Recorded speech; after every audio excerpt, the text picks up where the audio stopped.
Hello, good morning, good afternoon, good evening, wherever you are tuning in from.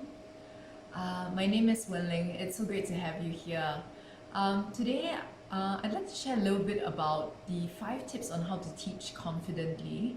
For those I'm meeting for the first time, my name is Wenlin, and I'm a yoga teacher and yoga teacher trainer originally from Singapore, now based in Turin, Italy. Hey, hi Nadia, hello, morning. Yeah. Um, and yeah, now I've been teaching for over 5 years now, and a little bit more about why I created Art of Teaching Yoga can be found on the first episode. So you'll be able to find that within the group section, and then if you click videos, there should be an episode on that, on beginning your marathon. Yeah, so I won't elaborate too much on that. Today I wanted to discuss a little bit about how we can use some resources so that as a new yoga teacher, or as a yoga teacher that's still undergoing training, you'll be able to find more confidence in teaching. So I wanted to understand first, for any of you guys who are tuning in live, right? Do you find confidence being an issue with regards to teaching? How do you overcome this, with regards to imposter syndrome or feeling that, you might not be confident enough? Anyone with any ideas? How do you guys, is this something that you guys are facing right now?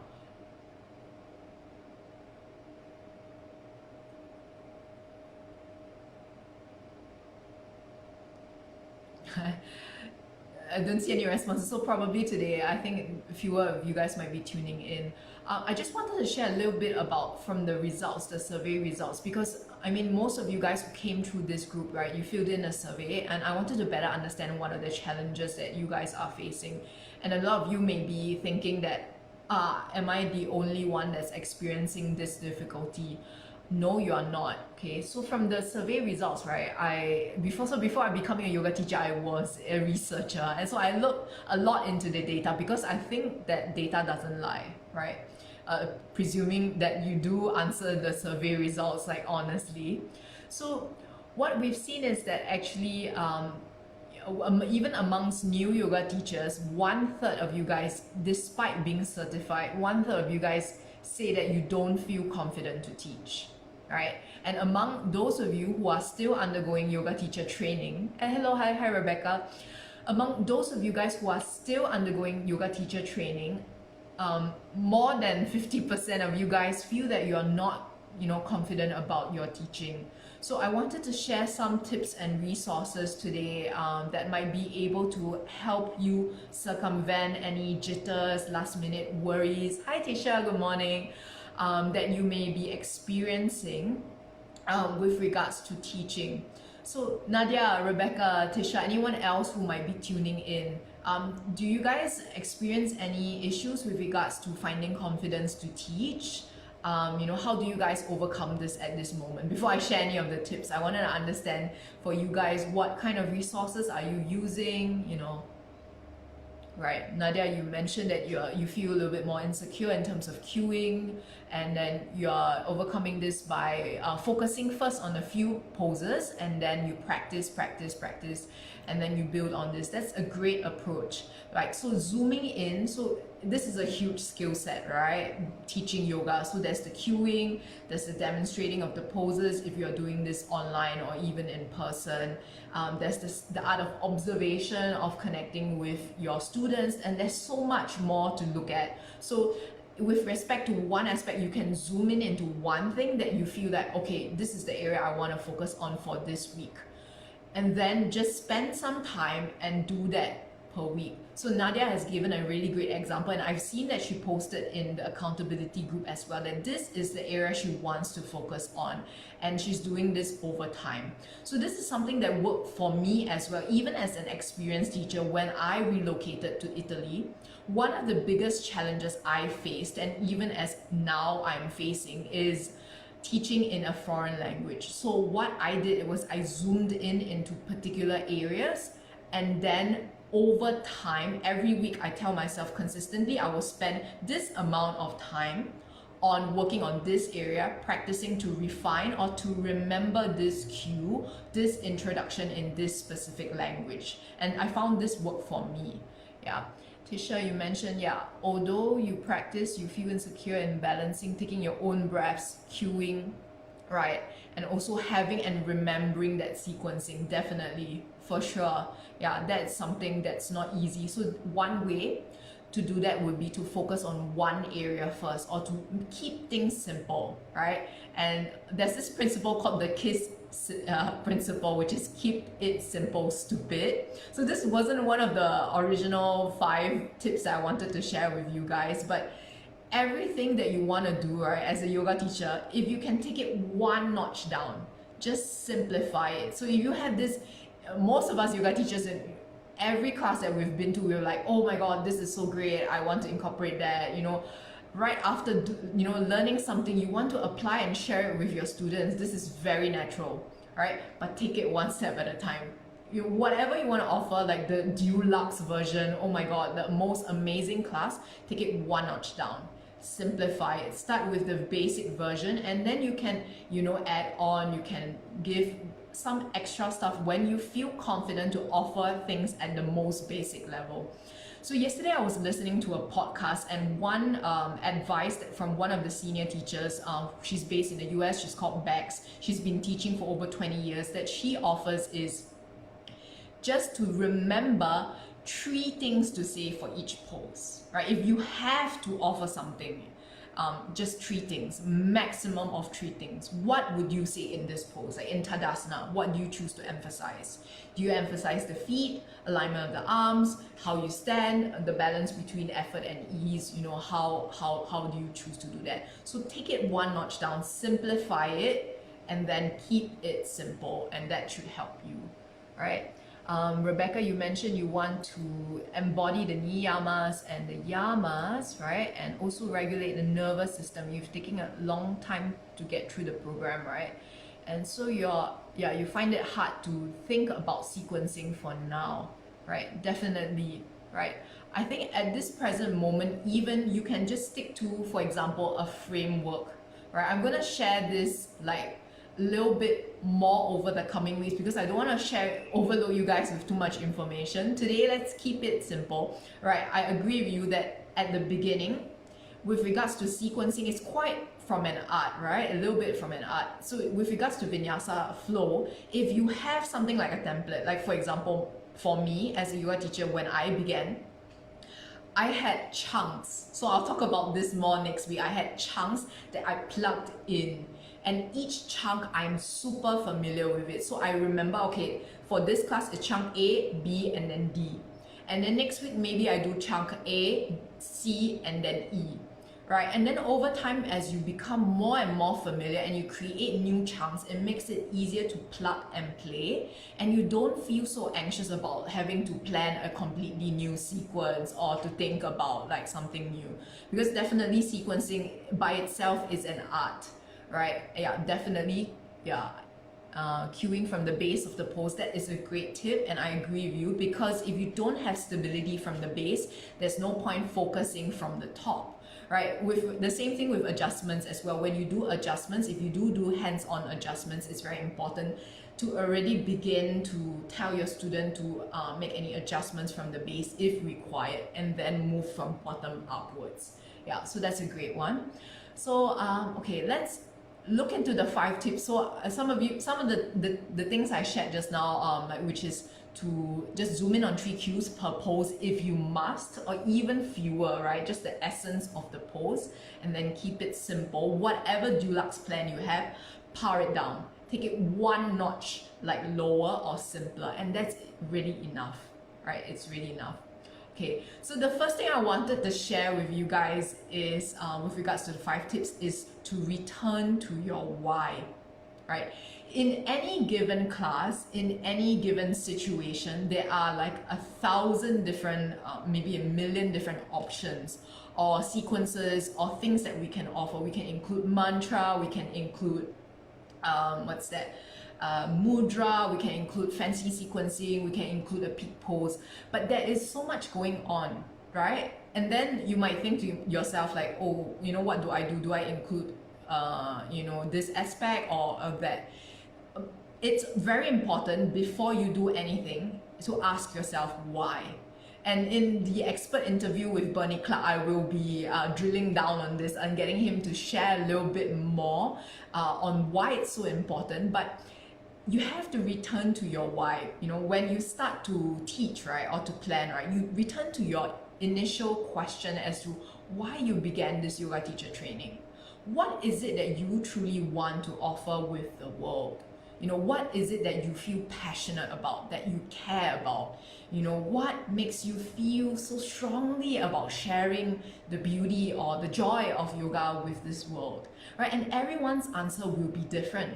For some people, for example, it is the health benefits of yoga that truly resonate with them. So because of that, for the health benefits, they may choose to emphasize certain health-related benefits of a pose. Like maybe, for example, for twists, they might choose to emphasize that twists are good for digestion, blah, blah, blah. For some other people, they, for example, for me, I care a lot about philosophy, about the reason and the meaning behind why we exist, about why we create value in this world. And I want to share yoga as more than a physical practice. And that's why a lot in my class, you will see that I emphasize less on like precise alignment, right? And also because there's anatomical variation in humans, and I thoroughly believe, and there is evidence in that. And I focus more on guiding people to focus on what they are feeling in that moment, right? And I share a lot about philosophy. I try to take yoga not just on the mat, but also with regards to how you can apply this in life, you know, how this relates to your relationships, you know, how you speak to people, how you interact with people. So that is me, but it will be different for you. Maybe you feel passionate about yoga because it has taken you through a difficult period, and you know, you found that it's really helpful maybe for trauma, or maybe you find that it's very helpful with respect to helping you deal with a specific issue like stress or whatever it is. So that would shape your why, right? And this return to your why is so important, because later on we'll see when it comes to honing your unique voice as a teacher, this is what will make your offering different from everyone else. You probably heard this 1,000 times, like a million times even, that, oh, you know, you are unique. What you offer is unique. You may not believe this at this moment. You may think that, oh, my teachers are so much better than me. Why would anyone practice with me, right? I was the same. I had great teachers, trust me. And I was like so overwhelmed and in awe of what they are offering, right? And I felt that there was no way I could be on par with them. Why would anyone listen to a class that, you know, I would be teaching? I know nothing compared to them. But my experience is different. My values, my personality, my voice, the way I speak is different. The way I interact with my students, the way I handle them, the way I care for them, that I hold space with them is different. So remember this, right? Return to your why. People who really truly love you, love your approach, will naturally be drawn to you, right? So it's natural, you can't please everyone, okay? Remember this, right? You will be at some point asked to maybe sub a class, right? For some other teacher whose style is completely different from yours. And maybe at some point in your life, you might even teach a class, like a studio class with really experienced practitioners who have been practicing before you were born even. And you can tell it from maybe how they interact or their poses. And you will feel, maybe you will feel so stressed out. But know that maybe these people are not your students. And that's okay. You cannot please everyone. You are there to offer your yoga, right? What you believe in, why you care about yoga, why you are here on this planet, and that's okay. Stay true to it. There will be situations that will be difficult, there will be testing times, but stay true to yourself, right? Never forget this, return to your why. This is the most important, and if there's only one thing you can remember from today's episode, please remember this. What is your why? Figure out your why, become really crystal clear with it, and then like hold it dear in your heart, right? Keep it with you like always, right? And this why might change over time as well, and I'll talk more about it in the workshop and in the seminar, but this will morph over time as you change as a yoga teacher and as a practitioner. So yeah, just quickly looking through, right, Rebecca, you mentioned for you it's important to take practice yoga beyond, right, the physical practice on the mat. Definitely, right, the yamas and niyamas, it is a physical mindfulness practice for sure. Definitely, thank you so much. Yeah, I'm glad you enjoy the classes. Right, you had a question here, group of poses that affect the nervous system, right? So if you're interested with regards to poses that affect the nervous system, right, there are some poses that activate or stimulate the vagus nerve, and there's a very simple technique called samavriti or box breathing. So it's called it's called box breathing because there's equal inhalations, and then there's a pause on on holding that inhale, and then you exhale for the same number of counts, and then you pause on the exhale. And this is an extremely simple but super effective technique that can stimulate your vagus nerve and help to balance your nervous system. So that might be something you might be interested in exploring. And there are various other poses. Any pose that helps to flush the lymphatic system will actually help. So actually inversions are pretty good. You don't have to do a headstand. Even downward facing dog, for example, is an inversion, right? The lymph nodes are here, the auxiliary ganglions are here. So for example, when we do, when I teach my classes, there's qigong tapping, right? And when you tap and stimulate your armpits, right, that is actually also stimulating and activating your nervous system to balance it out. Right? Okay, I'll talk more about this at the end of today's episode because I don't want to miss any of the other 4 points. But keep your questions coming and let me know if I am able to answer them. Okay, the second one I wanted to share, the tip is the reason why why we become nervous whenever we teach or whenever we maybe have to do public speaking, when we offer a workshop, when we're put in a new situation, is because we focus on ourselves, right? This being in here and now inside the mind, right? But right, it's when you remember to return to your why, this helps you ground down and focus on serving others. Right, as yoga teachers, we are there to make an offering for other people. Right, we teach to share with them. Right, when we share with them, remember it's less about you, and it's more about how you can help them. There's no way you'll be able to satisfy them completely, but you can do what you can from where you are with the tools and resources you have now to offer them. There's something that you can offer, definitely, right?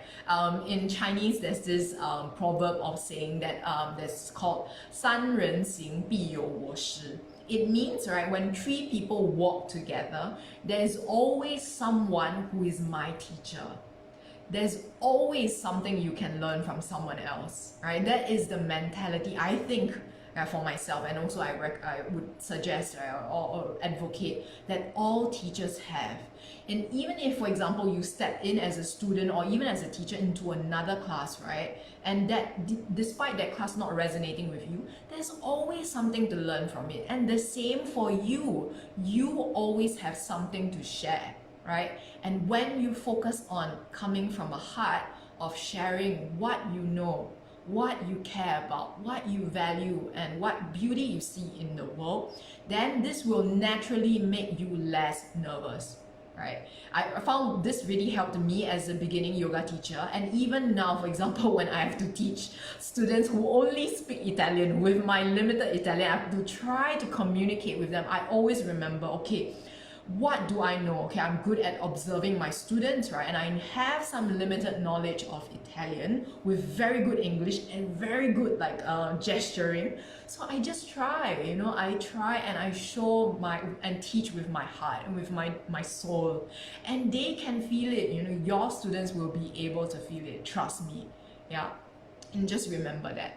Okay, the third point I wanted to share with you guys is within Buddhism, right, and also like other forms of philosophy, there is a concept that's called beginner's mind, right? And this is something maybe even as a trainee of yoga or a yoga teacher or yoga student that you may have come across.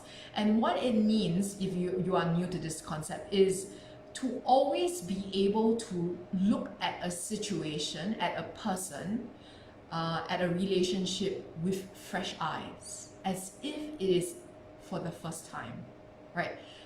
Why is this the case? Why is it so important? Because when you approach something with fresh eyes, it gives you the sense of humility and the sense that, I'm here to collect new information. It's kind of like being a researcher and always approaching a situation with curiosity, with openness, with a sense of how can I approach this with the tools that I know, but also given that this might be a new situation, this is a new student, this is a new class. Instead of staying fixated in our old beliefs, our old thoughts, our old perceptions, because these chain us to fixated patterns of teaching, fixated patterns of responding to people, right? And there's nothing wrong with that. It's just that it limits us in being able to experiment and come up with new ways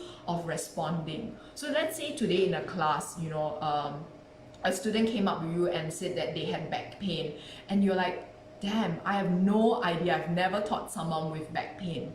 So then just, maybe this is a new situation, right? Be curious, ask, find out more. Could you tell me a little bit more about your back pain? Where do you experience this? Could you tell me more about, have you seen a doctor? Do you still practice yoga? What adjustments, did the doctor mention any adjustments that you should be making with respect to your physical activity? And as you hold this beginner's mind, you begin to collect more information, and this helps you be able to inform yourself on how you'll be able to respond accordingly. Right? It's also kind of stalling for time, which is good, because the more information you collect about who you're helping, you know how to better help them, right? And this beginner's mind is so helpful, really, right? And when we return to the beginner's mind, it reminds us that you are always on a journey, right? And you're on a path of continual learning and growth. I tell you, for me, at one point I actually felt fatigued in my career as a yoga teacher, because I felt, oh my god, when will I be able to finish learning all of this knowledge? When will I be able to finish learning about the spine, about the pelvis, about the legs, all the anatomical terms, finish all the philosophy books that there are on yoga, on Eastern philosophy? I actually felt fatigued. But then I asked myself, why do I feel fatigued?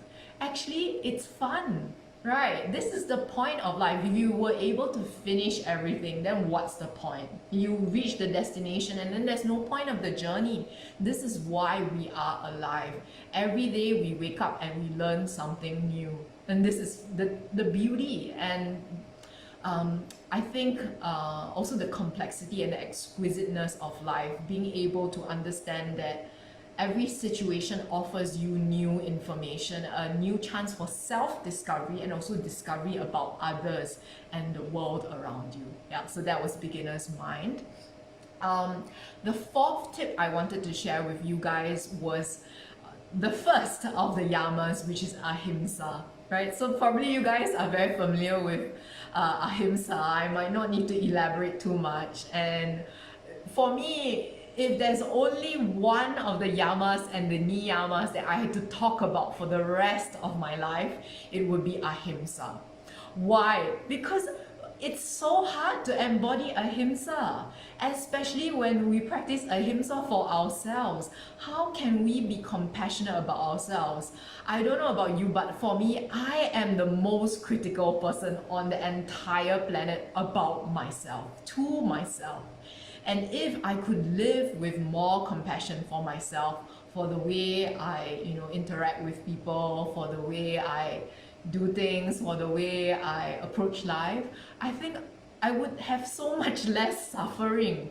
A lot of this, like, oh, I'm not good enough, I'm not confident enough, it's all here. It's all here, right?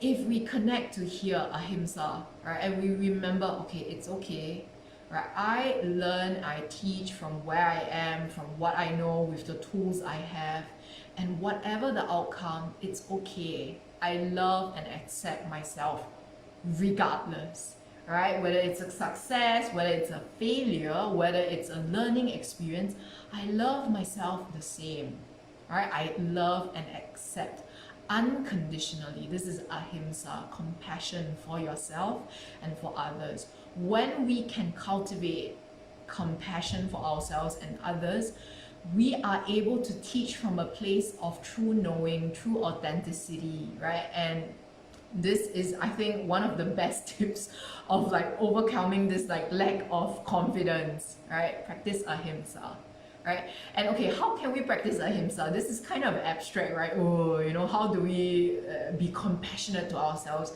Seems so like vague, right? What I find useful is it's a little bit lame, is self-affirmation, right? There are mantras that I find that are actually helpful. So for example, if I'm in a nervous situation, I may just place both palms on my heart and I'll tell myself, okay, be calm, beating heart, be calm, beating heart.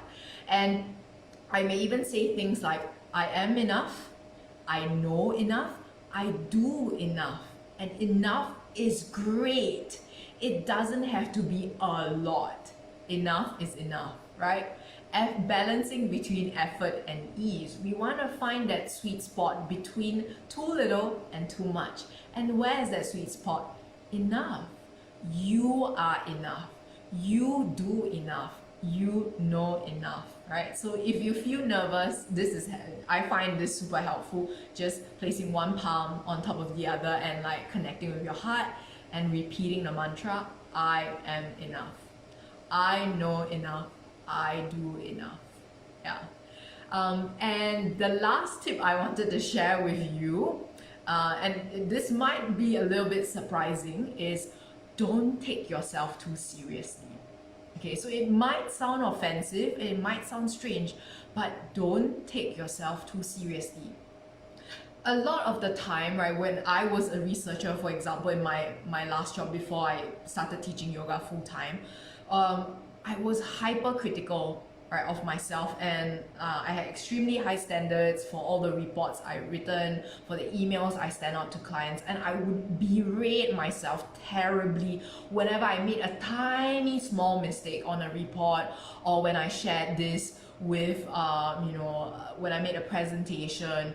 And my boss gave me the best advice in my life. She said, don't take yourself too seriously. It's not a life or death situation. You don't have a patient on the operating table that you're about to, operate on that is gonna die if you fail. It's not the case. Yoga, yes, we do offer life-changing experiences and lots of food for thought for our students. But hey, yoga class is one small part of your students' entire week. Right? You may, inspire them, you may offer them lots of whatever. But if you make one tiny mistake or one tiny slip up during the class, maybe you forget a pose on one side compared to the other. Maybe you accidentally, say something wrong with the cues and it didn't turn out perfectly as how you imagined. That's okay, no problem. Don't take yourself too seriously. And how do we encourage this? Don't take yourself too seriously.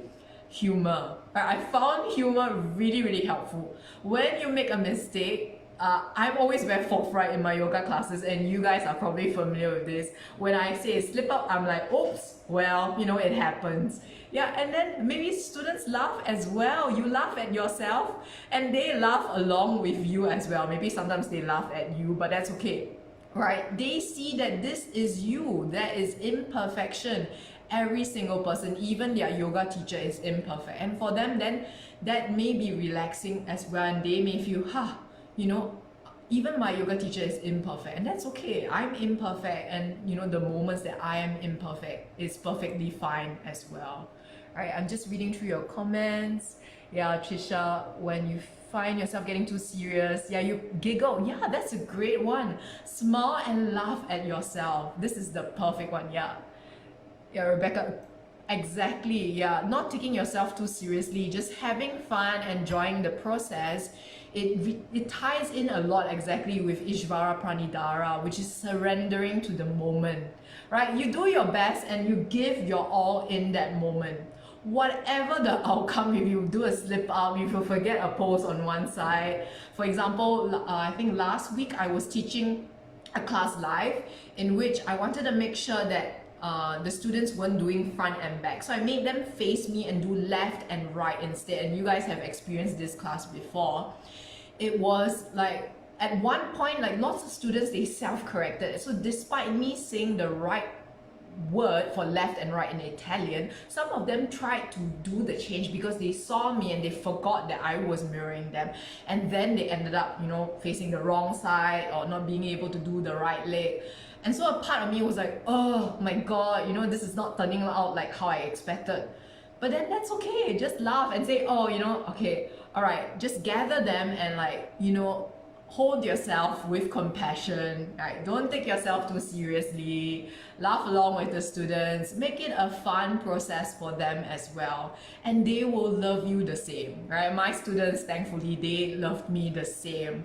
And they loved the class despite not being able to, like, follow completely 100%, despite not being able to do both left and right for all the poses, right? These are our fears as yoga teachers. Yeah. And yeah, okay, I'm just reading if you guys have, yeah, Rebecca, exactly. Yeah, yeah, not feeling like we don't have control over like every single situation, and that's just the case, and that's all right. We do the best for what we can, for what we have control of, and we teach from a place of true knowing what we know, what we have, and where we are in this moment. Yeah.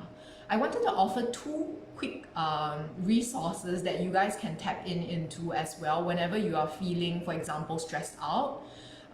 This might not be in a situation specifically with regards to teaching yoga. It could be when someone is putting you in a difficult situation, or if you there's a sudden change in whatever situation or place you are in and you need some calm.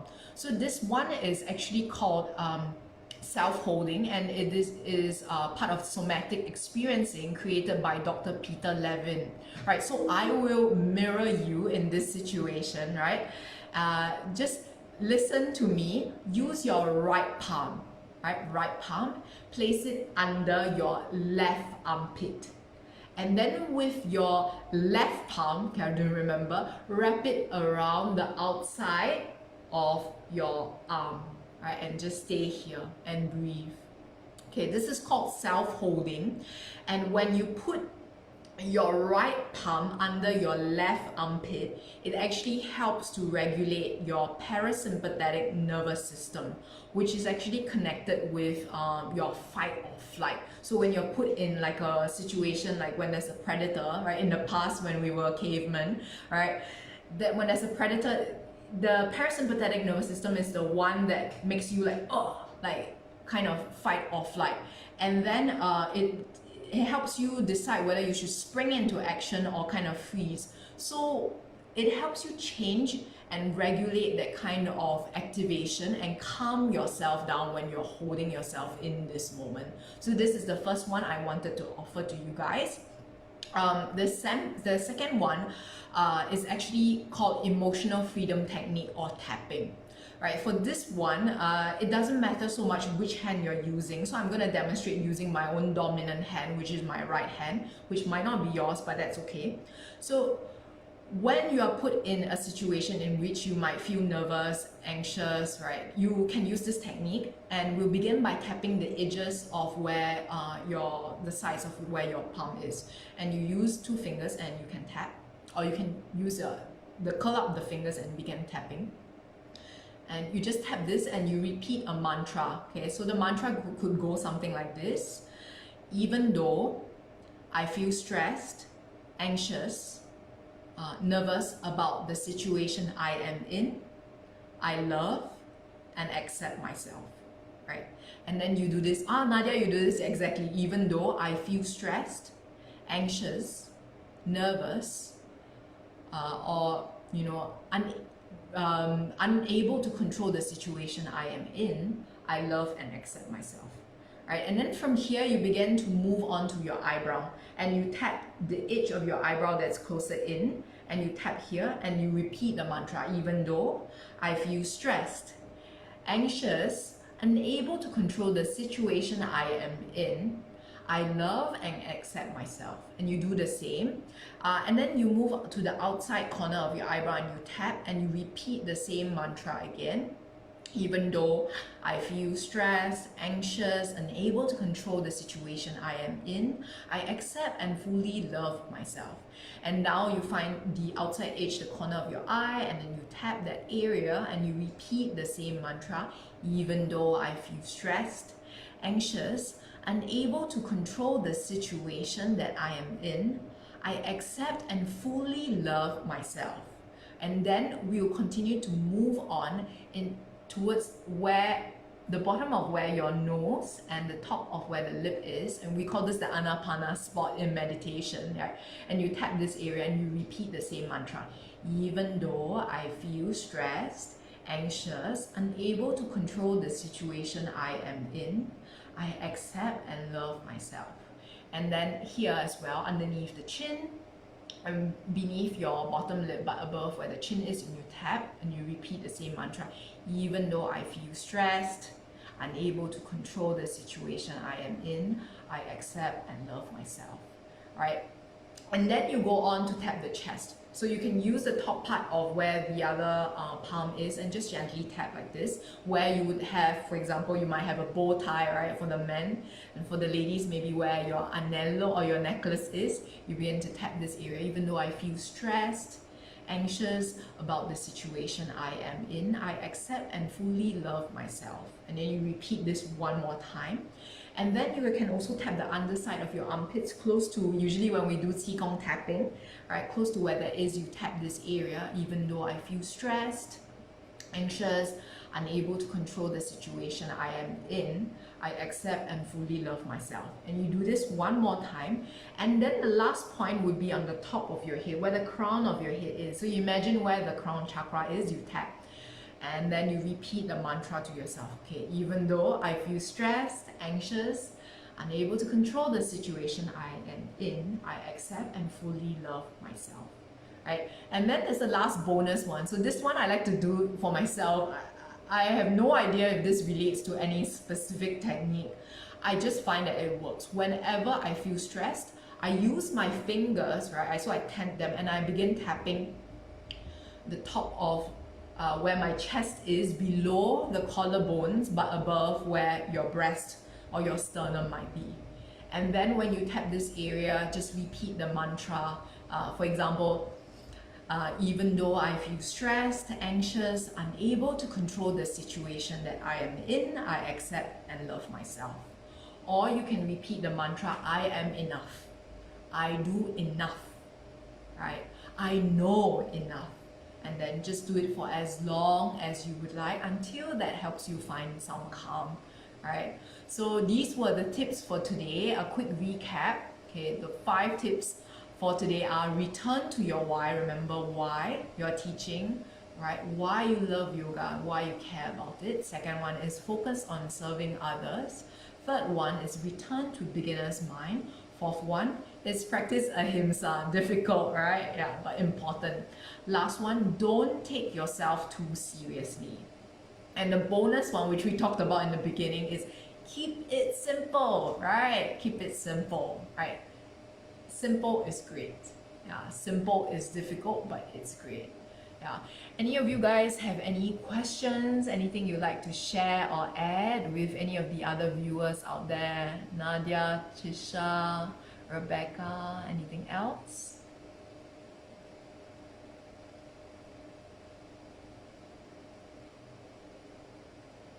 All right. Okay.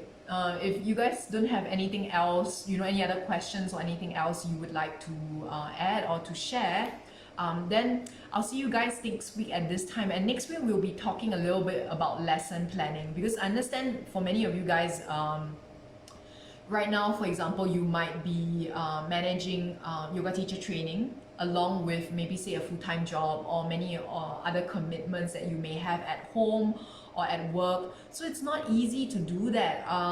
Yeah, and so I wanted to offer some tips on how you can streamline the lesson planning process. And so I'll be sharing a lot about generally how I structure my classes, quick tips on how to make it faster to plug and play. So just now I mentioned about how I plan chunks and I remember the chunks, so then that each class I can just pair the chunks together so that I spend less time about creating a sequence from scratch, and that saves me a lot of time. And I also talk a little bit about some resources that I use for lesson planning, any programs, softwares that might be useful for you guys, that will be helpful. And yeah, and that's it. Let me quickly see. Yeah, thank you so much, Isha. Yeah, enjoy your day. Nadia, yes, that's great. Yeah, when you take time to enjoy it, definitely. Yeah, and last tip from Nadia, when she takes time to enjoy the journey, she's moving so much with confidence, with ease. So enjoy the process. In Italian, we say divertiti to someone else, right? Enjoy the process. Goditi il processo. Enjoy the journey, right? And yeah, okay, I'll see you guys next week. Take care. And don't forget the accountability post as well. So yesterday, this is the second week of the accountability post. So please post in the private group for the accountability post. Set a goal for yourself, and yeah, I'll catch up with you guys next week. Take care.